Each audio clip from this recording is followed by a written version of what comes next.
दोस्तों, मैं आपको एक आज कहानी सुनाना चाहता हूँ जो आपने हमने बचपन में सुनी होंगी। एक गांव में एक चरवाहा रहता है जो अपने जानवरों को हर रोज़ चरवाने जाता है। तो एक बार वो क्या करता है कि गांव गांव वालों के साथ वो जस्ट किडिंग यानी एक मजाक करता है। वो ज़ोर ज़ोर से चिल्लाने लगता है, भागो भागो, शेर आया, मेरे जानवरों को खा रहा है, शेर आया। उसकी ये चीख पुकार सुनकर गांव के लोग भयभीत हो जाते हैं और तुरंत मौका ये वारदात पे पहुंचते हैं। तो वहाँ पे जाके देखते हैं तो माहौल बिल्कुल नॉर्मल रहता है। तो वो लड़के को पूछते हैं चरवाहे को कि कहाँ है शेर, कहाँ है। तो वो बोलता है कि नहीं, मैं तो ऐसे ही मजाक कर रहा था, मैं देखना चाहता हूँ था कि क्या लोग सच में मेरे मदद को आते हैं क्या। तो लोग उसको डांट कर उसको समझाई देकर निकल जाते हैं। कुछ दिन ऐसे ही या तीसरे चौथे दिन वो फिर से वही मजाक करता है कि और इस बार उसके चिल्लाने में इंटेंसिटी ज़्यादा रहती है। पर शुरुआत में तो लोग उस पर नेगलेक्ट करते हैं, लेकिन उसकी जो चीख पुकार को इंटेंसिटी इतनी रहती है कि लोगों के मन में दया आती है और फिर से वह पहुंच जाते हैं। तो फिर से वही मजाक उनको लगता है। तो फिर इस बार वो अच्छी तरह से उसको डांटते हैं और फिर उसको बोलते हैं कि ऐसा मजाक किया तो इसके बाद अब आपको नहीं छोड़ेंगे, और वहाँ से चले जाते हैं। फिर एक बार क्या होता है कि सच में वहाँ शेर आता है और उसके पूरे जानवर को खा जाता है। वो बहुत चिल्लाता है और फिर कोई मदद को नहीं आता, क्योंकि लोगों को लगता है ये मजाक कर रहा है। इसलिए जब समय ज़रूरत रहती है, तब समय रहता है, तब लोग उसको मदद के लिए नहीं आते हैं, क्योंकि लोग समझ चुके थे कि ये मजाक कर रहा है। तो यह कहानी मैंने बचपन में पढ़ा था, स्कूल में, तीसरी में। मैं क्यों समझा रहा हूं तुमको? आपने हमने सबने बचपन में सुनी होंगी। तो इस कहानी सुनने का ये क्या रिलीवेंट है, यहाँ पे क्यों सुना, क्योंकि आपने हमने तो सुनी है क्यों, लेकिन क्या इसका वर्तमान परिस्थिति से कोई ताल्लुक़ है? इस वर्तमान परिस्थिति का ताल्लुक़ ज़रूर है, इसलिए मैं ये आपको एग्जांपल दे रहा हूँ। क्योंकि पिछले 12 साल से आपके और हमारे साथ झूठ बोलकर, झूठे वादे देकर, जुमलों की बारिश कराकर जो धोखा हमारे साथ हुआ है। क्योंकि 12 साल पहले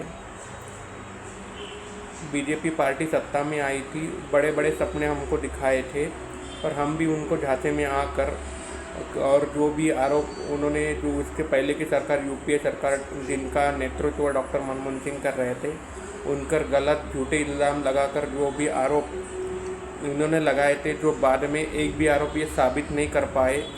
लेकिन आज उस स्थिति को हम खंगाल कर देखते हैं। जो भी स्थिति, विपरीत परिस्थिति ने डॉक्टर मनमोहन सिंह जी ने जो भी निर्णय लिए थे, उन कामों का और सच के साथ हम एनालिसिस करेंगे तो जिस परिस्थिति ने डॉक्टर मनमोहन सिंह जी ने सरकार की बागडोर संभाली, वो काफ़ी कठिन परिस्थिति थी, चाहे देश में हो या विदेश में। उसमें 2008 का ग्लोबल क्राइसिस भी शामिल था, लेकिन उन्होंने इतनी अच्छी तरह से देश को दशा और दिशा दी थी।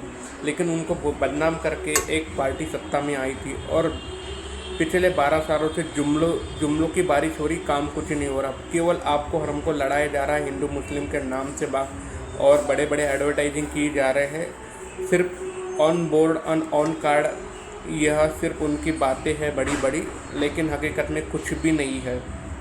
तो आज ऐसी परिस्थिति आ गई है कि इन्होंने पिछले 12 साल में इतना झूठ बोला है कि आज अगर ये सच भी बोल रहे होंगे तो इन पे कोई भरोसा नहीं करेगा। क्यों नहीं भरोसा करेगा? क्योंकि ये बिल्कुल चरवाहे जैसी इनकी परिस्थिति होगी।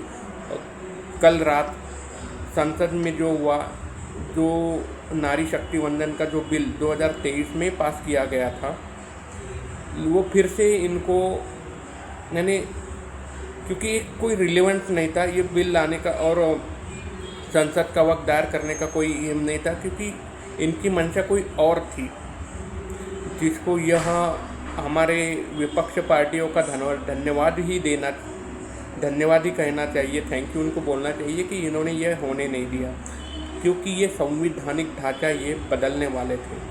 लेकिन thanks to doctor Baba Saheb Ambedkar and their team कि जिन्होंने इतना अच्छा संविधान, यूनिक संविधान है भारत का, जिसमें 7 देशों, अलग अलग देशों की आपको प्रतिकृति दिखेंगी। ये दुनिया का एकमेव संविधान, यूनिक संविधान है जिसमें कई आत्माएं है संविधान, यानी यहाँ आपको उसमें अमेरिका का भी कुछ दिखेगा, ब्रिटिश गवर्नमेंट संसद का भी दिखेगा, जर्मनी का, ऐसे कुछ 7 देशों का जो भी रिपब्लिक देश है उनका जो संवैधानिक ढांचा का उसका स्टडी कर ये संविधान बना है। और यही संविधान की ताकत है कि जो बिल देश के लिए कल गलत हो सकता था तो उसको पारित नहीं होने दिया। और जब तक ये वीडियो मैं बना रहा हूँ, सुनने में आ रहा है कि प्रधानमंत्री 8:30 बजे कुछ इस पर भाषण देने या कोई और अलग एजेंडा हो सकता है, क्योंकि जब भी ऐसा कुछ होता है लोगों को तो मन में डर ही लगता है, क्योंकि जब ये 8 बजे बोलने आए हैं तब तक कुछ विपरीत ही हुआ है। इसलिए यह कहानी सुनाना ज़रूरी था, क्योंकि आपने इतना झूठ बोल चुका है पिछले 12 सालों में कि आपको कोई सुनना नहीं चाहता। आप सुनना नहीं चाहता। आई डोंट नो 8:30 बजे कितने लोग इनको सुनेंगे भी कि नहीं सुनेंगे, लेकिन जो भी होगा अच्छा होगा। इसीलिए आप खुद इंट्रोस्पेक्शन कीजिए, ये लोग बोल क्या रहे हैं और क्या सचमुच में ये हो रहा है। बस इतना ही मैं कहना चाहता हूँ। धन्यवाद।